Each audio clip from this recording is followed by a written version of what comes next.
ছবি দেখতে দেখতে যদি মনে হয় এই ছবিটা আমি ছুঁয়ে দেখতে চাই, তাহলে বুঝতে হবে এটা স্টুডিও জিবলির কাজ। কিন্তু কেন জিবলির আর্ট এত স্পেশাল? কেন মায়াজাকির সিনেমা আমাদের মন ছুঁয়ে যায়? আজ আসুন সেই রহস্য উন্মোচন করুন। এই স্টুডিওর সিনেমাগুলোতে এমন একটা জীবন আছে যা অন্য কোথাও পাওয়া যায় না।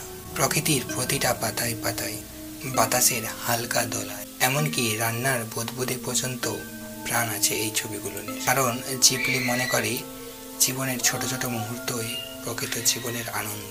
জিবলি সিনেমার প্রতিটা দৃশ্য হাতে আঁকা, কোনো 3D বা অতিরিক্ত কম্পিউটার এফেক্ট নয়। তাই প্রতিটা সিন যেন একটা জীবন্ত পেন্টিং। তাদের রঙের ব্যবহার এতটা যত্ন সহকারে করা হয় যে একটা ওয়াটার বইয়ের কালার পাতা পুরো উল্টোনো লাগবে।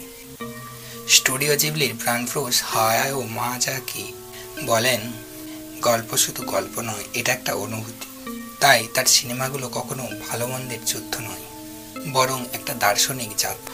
প্রকৃতি আর সভ্যতার মধ্যে কিভাবে ভারসাম্য রাখা যায়। প্রিন্সেস মোনোনোকে আমাদের শেখায় প্রকৃতি আর সভ্যতার মধ্যে কিভাবে ভারসাম্য রাখা যায়। স্পিরিটেড অ্যাওয়ে আমাদের শেখায় আত্ম অনুসন্ধানের গুরুত্ব। জিবলির কোন সিনেমাটা আপনার সব থেকে হৃদয়ের কাছের? কমেন্টে জানাতে ভুলবেন না। আর যদি জিবলির এই জাদুকরী শিল্প ভবনে আরো ঘুরে আসতে চান, তাহলে এই চ্যানেলটা সাবস্ক্রাইব করে ফেলুন।